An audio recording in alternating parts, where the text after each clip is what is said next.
അസ്സലാമു അലൈക്കും വറഹ്മത്തുള്ളാഹി തആല വബറകാതുഹു. നമ്മുടെ ഷമീർ അന്ന് സന്തോഷത്തോടു കൂടി പള്ളിയിലേക്ക് പോയി. അതെ, സുബ്ഹി നമസ്കാരം കഴിഞ്ഞ് മടങ്ങി വന്ന് റബ്ബേ ഒന്ന് സെറ്റാവണം. ഇന്നാണ് എൻ്റെയും സീനത്തിൻ്റെയും നിക്കാഹിനുള്ള നിശ്ചയ ദിവസം. അത് എപ്പോഴും ടൈം എന്നറിയില്ല, എന്തായാലും ആസിഫ് ഒന്ന് കാണണം എന്ന് പറഞ്ഞിരുന്നു. അങ്ങനെ അതാ പള്ളിയിലെത്തി, നമസ്കാരമെല്ലാം കഴിഞ്ഞു. തിരിച്ച് ദുആ എല്ലാം കഴിഞ്ഞ് തിരിച്ചു പോരുവാൻ നിൽക്കുമ്പോൾ നേരെ അവിടുത്തെ ഉസ്താദിൻ്റെ അടുത്തേക്ക് എത്തി. അല്ല ഷമീർ, ഇപ്പോൾ നിൻ്റെ ബാങ്ക് കേൾക്കായിട്ട് എല്ലാവർക്കും നല്ല പരാതി ഉണ്ട് കേട്ടോ. ഇൻഷാ അല്ലാ. ആ മോനെ, ഞാൻ അറിഞ്ഞു നീ SI പോസ്റ്റിൽ കയറിയതും എല്ലാ കാര്യങ്ങളും ഒക്കെ ഞാൻ അറിഞ്ഞു. വളരെയധികം സന്തോഷമായിട്ടോ. കാരണം നമ്മുടെ നാട്ടിൽ അത് നന്മ അറിയുന്ന ഒരു പോലീസ് ഉദ്യോഗസ്ഥൻ ഉണ്ടാകുക എന്നൊക്കെ പറഞ്ഞാൽ, നന്മക്കായി പ്രവർത്തിക്കുന്ന ഒരാൾ ഉണ്ടാകുക എന്നൊക്കെ പറഞ്ഞാൽ വല്ലാത്തൊരു ഭാഗ്യം തന്നെയാണ് മോനെ. അപ്പോൾ എന്തായാലും മാഷാ അല്ലാ, ഒരു നേരെങ്കിലും വന്ന് ബാങ്ക് വിളിക്കണം. അത് വല്ലാത്തൊരു നിൻ്റെ സുഖസുന്ദരമായ ആ ഒരു മധുരമാർന്ന ആ ഒരു ശബ്ദത്തിലുള്ള ബാങ്ക് ഈ നാട്ടുകാർക്കെല്ലാം വളരെയധികം ഇഷ്ടമാണ്. എല്ലാവരും പറയുന്നത് കേട്ടിട്ടുണ്ട്. അമുസ്ലിംസ് വരെ ഈ ബാങ്ക് കേൾക്കുമ്പോഴേ എല്ലാവരും നിശബ്ദമായി നിൽക്കുന്നു.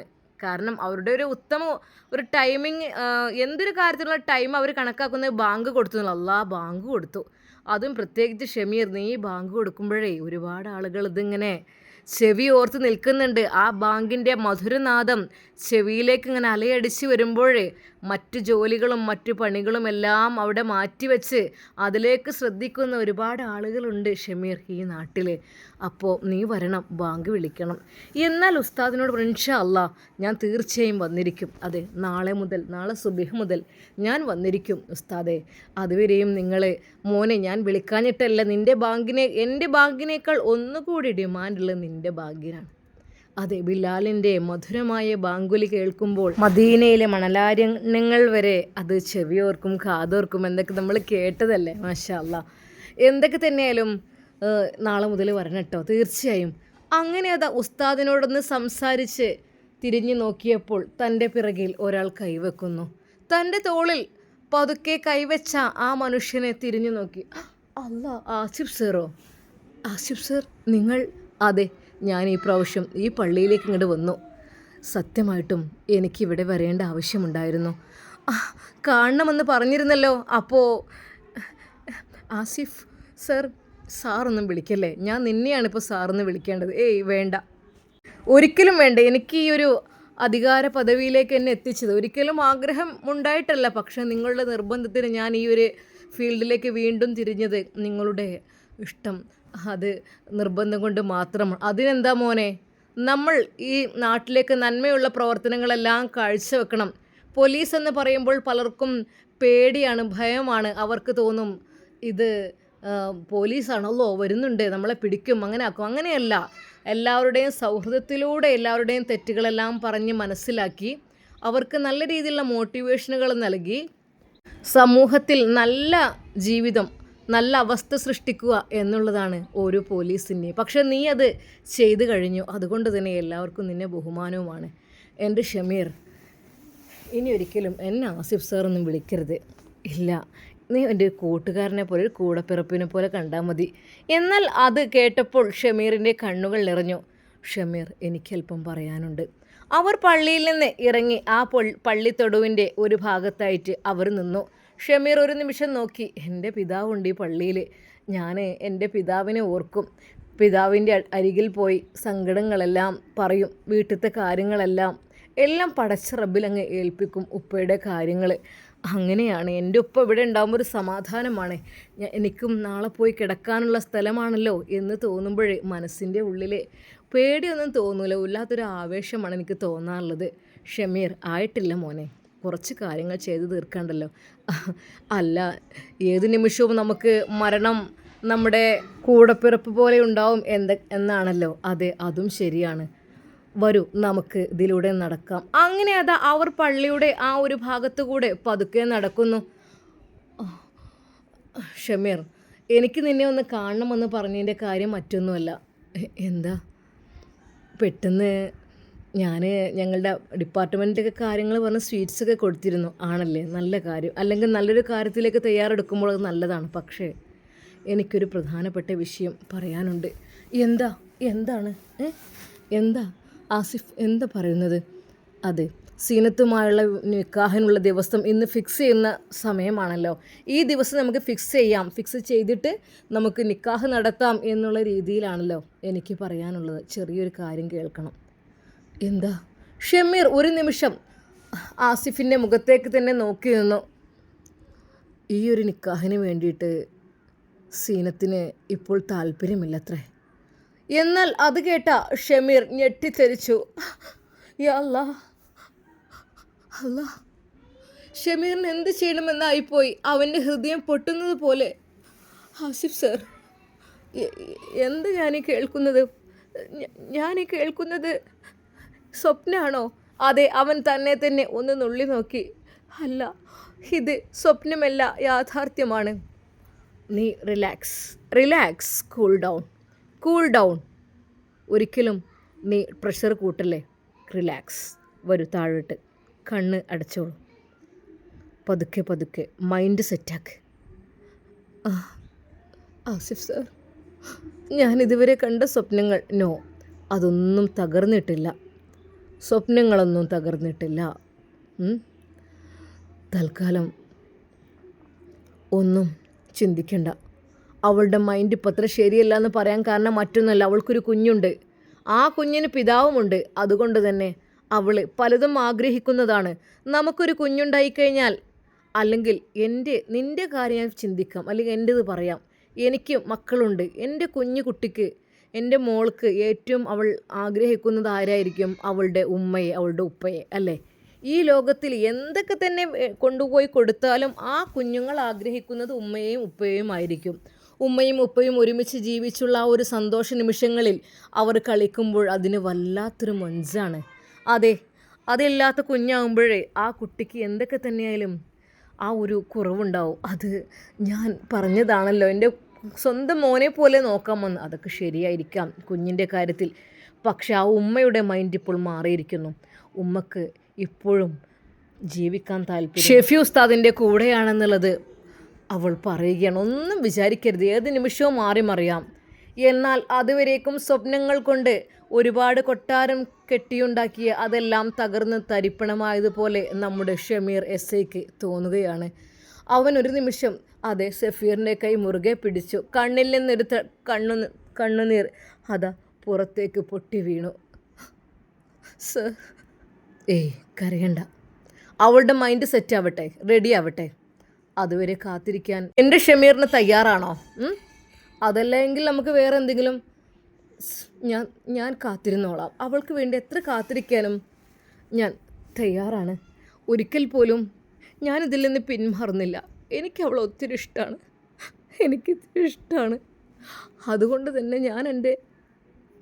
എനിക്ക് പുതിയൊരു ജോലി സാറ് സെറ്റാക്കി തരുമ്പോഴോ അത് വേണ്ടെന്ന് വെച്ചത് അവൾക്ക് വേണ്ടിയാണ്. കാരണം കൃഷിയും കാര്യങ്ങളുമുള്ള ഭർത്താവ് എന്നതിലുപരി ഒരു പോലീസ് ഉദ്യോഗസ്ഥനായ ഒരു ഭർത്താവ് എന്ന് പറയുന്നത് ഏതൊരു പെണ്ണിൻ്റെയും അഭിമാനമായിരിക്കും. പിന്നെ എൻ്റെ ഉമ്മ പറഞ്ഞൊരു കാര്യമുണ്ട്, പൊന്നു മോനെ, അവൾക്ക് ഈ കൊച്ചുകുടിലേക്ക്, ഈ വയലിൻ്റെ അകത്തുള്ള ഈ കൊച്ചു മൺകുടിലേക്ക് വരാൻ അവൾക്ക് പ്രയാസമായിരിക്കും. ഒരു പക്ഷേ നിനക്കത് ഇഷ്ടമായിരിക്കും, പക്ഷെ അവൾക്കത് പ്രയാസമായിരിക്കും. അതുകൊണ്ട് എൻ്റെ പൊന്നു മോനെ, ഉമ്മാൻ്റെ കുട്ടി ഒരു ഫ്ലാറ്റ് എടുത്തോ. എൻ്റെ ഉമ്മ പറഞ്ഞതാണത്. എൻ്റെ ഉമ്മയെ വിട്ട് എനിക്ക് ഒരിക്കലും പോകുന്നത് എനിക്കിഷ്ടമല്ല. പക്ഷെ ഉമ്മ അതുകൂടെ പറഞ്ഞു, എൻ്റെ പൊന്നു മോനൊരു ഫ്ലാറ്റ് എടുക്ക്. ഒരു ഫ്ലാറ്റിൽ ഒരു റൂം എടുത്തിട്ട് അവളെ സുഖസുന്ദരമായി അവളെ നിർത്തിക്കോ. നിൻ്റെ ഡ്യൂട്ടി കഴിഞ്ഞാൽ നീ അങ്ങോട്ട് പോയിക്കോ. രാത്രി അവിടെ ഉറങ്ങിക്കോളൂ. ഉമ്മാൻ്റെ അടുത്തേക്ക് എപ്പോഴെങ്കിലൊക്കെ ആഴ്ചയിൽ ഒരിക്കൽ വന്നാൽ മതി. ഉമ്മ ഇവിടെ സുരക്ഷിതമായിരിക്കും കേട്ടോ. നിനക്ക് സമയം കിട്ടുമ്പോൾ വന്നാൽ മതി എന്ന് വരെ എൻ്റെ ഉമ്മ പറഞ്ഞു അവൾക്ക് വേണ്ടിയിട്ട്. കാരണം ഞാനും അതിനെക്കുറിച്ച് ചിന്തിച്ചിരുന്നു. പക്ഷേ എനിക്ക് എൻ്റെ ഉമ്മയെ വിട്ട് പോകാനൊന്നും ഇഷ്ടമല്ല. ഉമ്മ നിൽക്കുന്നിടത്ത് എനിക്കിഷ്ടം. ഉമ്മയില്ലാത്ത ജീവിതം എന്ത് ജീവിതമാണ്? അതുവരെ ഞാൻ അവൾക്ക് വേണ്ടി സെറ്റാക്കി കൊടുക്കാൻ വേണ്ടി തയ്യാറായി നിൽക്കുകയാണ്. ഇനിയിപ്പോൾ അവൾക്ക് ഇവിടെ ഇഷ്ടമില്ല എങ്കിൽ അതിനും തയ്യാറായിരുന്നു. ആ ഒരവസ്ഥയിൽ അവൾ അങ്ങനെ ചെയ്തതൊരിക്കൽ പോലും സാരമില്ല, മനുഷ്യരല്ലേ, മനസ്സെപ്പോഴും മാറും. അങ്ങോട്ടും ഇങ്ങോട്ടും ചാഞ്ചാടുന്ന ചില ഹൃദയമുണ്ടാകും. അവൾ ഷെഫി ഉസ്താദിൻ്റെ അരികിൽ നിന്ന് അപ്പുറത്തേക്ക് ചാടിയ പെണ്ണാണ്. അതുകൊണ്ട് ഏത് നിമിഷവും ഇങ്ങോട്ടും വരാം, അങ്ങോട്ടും പോകാം. അതുകൊണ്ട് തന്നെ കണ്ണടച്ച് ആരെയും വിശ്വസിക്കരുത് എന്ന് ഞാൻ ഇതിലൂടെ മനസ്സിലാക്കുകയാണ്. എന്നാൽ ഷമീർ ഒരു ഷോക്കിൽ നിന്ന് ഒരു ഇടിവെട്ടേറ്റതുപോലെ അവൻ നിൽക്കുകയാണ്. അത് ഇതുവരെയും കാത്തു സൂക്ഷിച്ച ആ സ്വപ്നങ്ങൾ ഒരു നിമിഷം കൊണ്ട് പൊട്ടിത്തകരുക എന്ന് പറഞ്ഞാൽ ഏതൊരാൾക്കും അത് സഹിക്കാൻ കഴിയില്ല. അദ്ദേഹം ആസിഫ് സാറിനെ പിടിച്ച് പൊട്ടിക്കരഞ്ഞു. സാറേ, എൻ്റെ സ്വപ്നങ്ങൾ എത്ര പെട്ടെന്നാണ് ഞാൻ ആഗ്രഹിച്ചത്. ഒന്നുമല്ല, അവൾക്കൊരു സുരക്ഷിതത്വം എന്ന് ആഗ്രഹിച്ചിട്ടുള്ളൂ. പക്ഷേ അതിനിടയ്ക്ക് അവളുടെ ആ സ്വപ്നങ്ങൾ, അവളുടെ അവസ്ഥകളെല്ലാം എന്നെ അവളെ സുരക്ഷിതനാക്കുന്ന ഒരു ഭർത്താവാക്കി മാറ്റിയിരുന്നു. അവളെ സംരക്ഷിക്കണം എന്നുള്ള ഒരു ചിന്താഗതിയും എനിക്കുണ്ടാവുകയായിരുന്നു. അവൾ ജീവിതത്തിൽ തെറ്റ് ചെയ്തവളാകാം. ഹൃദയം തൊട്ടറിഞ്ഞ് പടച്ച റബ്ബിനോട് കരഞ്ഞ് മാപ്പപേക്ഷിച്ചാൽ അള്ളാഹു അത് പുറത്തു കൊടുക്കും. കാരണം അള്ളാഹു കാരുണ്യവാനും കരുണാനിധിയുമാണ്, റഹ്മാൻ റഹീമുമാണ്. അതുകൊണ്ട് തന്നെ അവൾക്ക് അവളുടെ ആ ഒരു പഴയ ജീവിതത്തിൽ നിന്നൊരു മോചനം കൂടി ലഭിക്കുവാനും അവൾക്ക് നല്ലൊരു ജീവിതം കൊടുക്കുവാനും ഞാൻ ആഗ്രഹിച്ചിരുന്നു സാറേ. ഇനിയിപ്പോൾ എന്ത് ഞാൻ ചെയ്യാം? സാരമില്ല. പക്ഷേ ഷെഫി ഉസ്താദിൻ്റെ ജീവിതം പാവമാണ്. ബത്തൂലുമായുള്ള അദ്ദേഹത്തിൻ്റെ ജീവിതം ഇനിയും തകർക്കാൻ അവൾ പോകണോ? അവരുടെ മനസ്സമാധാനം നഷ്ടപ്പെടുത്തണോ?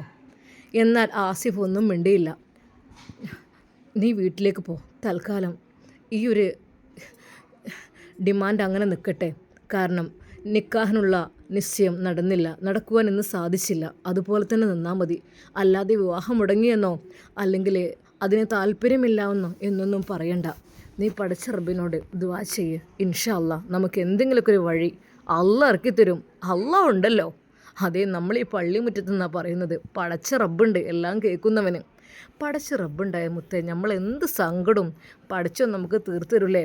ഷമീർ, പ്രത്യേകിച്ച് ഈ ഒരു ചെറുപ്രായത്തിൽ തന്നെ നീ ഒരുപാട് നല്ല നല്ല കാര്യങ്ങൾ ഈ നാടിന് വേണ്ടിയും നാട്ടാർക്ക് വേണ്ടിയും ചെയ്തതാണ്. അതുകൊണ്ട് തന്നെ എൻ്റെ പൊന്നുമോൻ ദുആ ചെയ്യ് പടച്ച റബ്ബിനോട്. അല്ലാഹു, എൻ്റെ സിറ്റുവേഷൻ എങ്ങനെയാണ്, ഞാൻ ആഗ്രഹിച്ച ആ പെണ്ണിനെ എനിക്ക് കിട്ടാനുള്ള വഴികളെല്ലാം അടഞ്ഞിരിക്കുന്നു. അതായത് അവൾ മറ്റൊരു ബന്ധത്തെക്കുറിച്ച്, അവളുടെ ആദ്യ ഭർത്താവിനെക്കുറിച്ച് ചിന്തിക്കുന്നവളാണ്.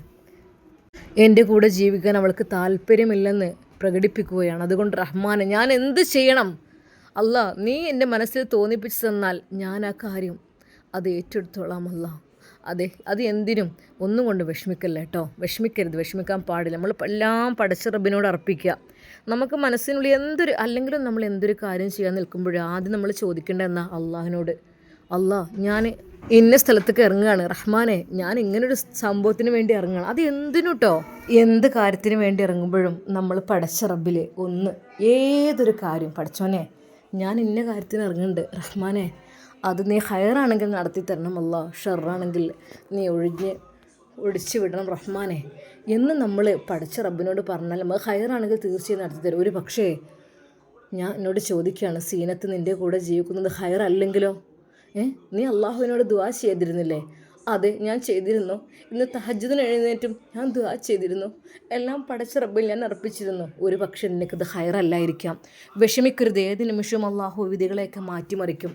അതുകൊണ്ട് എൻ്റെ പ്രിയപ്പെട്ട ഷമീർ, ഒന്നുകൊണ്ട് വിഷമിക്കില്ല. നീ വീട്ടിലേക്ക് പോയിക്കോ, ചെല്ല്, വീട്ടിലേക്ക് പോയിക്കോ കേട്ടോ.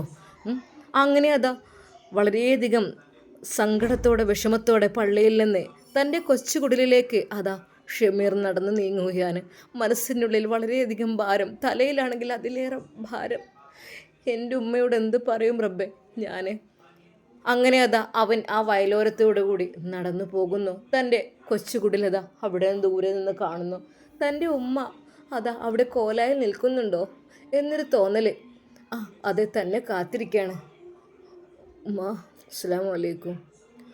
വലൈക്കും അസ്സലാം. മോനെ വാ, പഠിച്ചോനെ, വേഗം എൻ്റെ കുട്ടിക്ക് വേണ്ടിയുള്ള എല്ലാ പലഹാരങ്ങളൊക്കെ ഞാൻ ഉണ്ടാക്കി വെച്ചിട്ടുണ്ട്. ഭക്ഷണം കഴിക്കും മോനെ. പിന്നെ ഇന്ന് പെട്ടെന്ന് നമുക്ക് കാര്യങ്ങളിലേക്ക് കടക്കേണ്ടതല്ലേ, വേഗം വാ, പോകേണ്ടതല്ലേ നിനക്ക്. നിശ്ചയത്തിൻ്റെ കാര്യമൊക്കെ എവിടെ വെച്ചാൽ മനസ്സിലായോ? ഉമ്മ, എന്ത് മോനെ, വേഗം കഴിക്ക്. ഉമ്മ അപ്പോൾ തന്നെ അതാ അവനക്ക് നല്ല പത്തിരിയും നല്ല ബീഫ് കറിയും എല്ലാം ഒഴിച്ചു കൊടുത്തു, ചായയും ഒഴിച്ചു. ഇതാ മോനെ, ഇത് കഴിക്ക്. ഉമ്മ, ഇതിപ്പോൾ അല്ല, എൻ്റെ കുട്ടി എന്താ കഴിക്കാത്തത്? ഉമ്മയും വരും ഉമ്മ. അതെ, അവൻ്റെ മനസ്സിലുള്ള ആ വിഷമം ദുഃഖം ഉമ്മയുടെ അവൻ അറിയിച്ചില്ല. എന്തിന്? ഞാൻ ഏതായാലും വിഷമിച്ചു, എൻ്റെ ഉമ്മ ഒരിക്കലും ഈ വിഷമം അറിയരുതെന്ന് അവൻ ചിന്തിക്കുകയാണ്. അത് ഉമ്മയും മോനും ഒരുമിച്ചിരുന്ന് ചായ കുടിക്കുന്നു. പക്ഷെ അവനങ്ങോട്ട് ഇറങ്ങുന്നില്ല. എന്തെൻ്റെ കുട്ടി ഇങ്ങനെ അല്ലായിരുന്നല്ലോ, ഉമ്മ നല്ലോണം വാട്ടി കുഴച്ചുണ്ടാക്കി നല്ലോണം പലകയിൽ പരത്തി നൈസ് പത്തിരിയാണ് മോനെ, ഇതിൻ്റെ കുട്ടിക്ക് നല്ല ഇഷ്ടമാണല്ലോ, അതും നല്ല ചൂടുള്ള ബീഫ് കറിയും കൂടി ആകുമ്പോഴേ നല്ല കഴിക്ക് ഉമ്മാൻ്റെ കുട്ടി കഴിക്ക്. ഇതാ ഉമ്മ മതി ഉമ്മ. അതെന്താ അല്ല, അതൊന്നല്ല, നല്ല ഉഷാറാണ് കേട്ടോ. എൻ്റെ കുട്ടി ഒരു പോലീസ് ഉദ്യോഗസ്ഥനാണ്, ഇപ്പോൾ ഒരു പെണ്ണിനെ കല്യാണം കഴിക്കാൻ പോവുകയാണ്. അങ്ങനെ എന്തൊക്കെ സന്തോഷങ്ങളാണ് എൻ്റെ കുട്ടിയുടെ ജീവിതത്തിലുള്ളത്. പക്ഷേ ഷമീർ തൻ്റെ പ്രിയപ്പെട്ട ഉമ്മയോടൊന്നും പറഞ്ഞില്ല. അവൻ്റെ മനസ്സിനുള്ളിലുള്ള വിഷമങ്ങളെല്ലാം അവിടെ ഒതുക്കി വെച്ച് തൻ്റെ പ്രിയപ്പെട്ട ഉമ്മയുടെ സന്തോഷം ഒരിക്കലും നഷ്ടപ്പെടുത്തരുത് എന്നതായിരുന്നു അവൻ്റെ മനസ്സിലെ ചിന്ത. അതെ, അവൻ്റെ കണ്ണുകൾ നിറഞ്ഞൊഴുകി. ഉമ്മൻ്റെ കുട്ടി വിഷമിക്കല്ലേ കേട്ടോ, ഉമ്മൻ്റെ കുട്ടി നല്ലൊരു ജീവിതത്തിൽ കിടക്കല്ലേ, അള്ളാഹുവിൻ്റെ കുട്ടി അനുഗ്രഹിക്കും കേട്ടോ, ഇൻഷാ അള്ളാഹ്. അങ്ങനെ അതാ ആ ഉമ്മ അവൻ്റെ കൈകളിൽ പിടിച്ച് അവൻ്റെ തലയിൽ തലോടിക്കൊണ്ടിരുന്നു. ഭക്ഷണമൊന്നും എൻ്റെ കുട്ടി കഴിച്ചില്ല അല്ലേ, ഉമ്മാൻ്റെ കുട്ടീന്ന് കുറച്ച് കഴിഞ്ഞിട്ട് കഴിക്കട്ടോ. അല്ല മോനെ, എപ്പോഴേ ഇറങ്ങുന്നത്? ഉമ്മയുടെ വാക്ക് കേട്ട് ഷമീർ ഞെട്ടിപ്പോയി. റബ്ബേ, ഞാൻ എന്ത് ചെയ്യും? ഇൻഷാ അല്ലാ നമുക്കിതിൻ്റെ ബാക്കി ഭാഗം നാളെ കാണാം. അതെ, ഉമ്മയോട് പറയുമ്പോൾ എന്തായിരിക്കും ഉമ്മയുടെ പ്രതികരണം, നമുക്ക് കാത്തിരിക്കാം. അതുവരേക്കും എല്ലാവർക്കും അസ്സലാമു അലൈക്കും വറഹ്മത്തുള്ളാഹി തആല വബറകാതുഹു.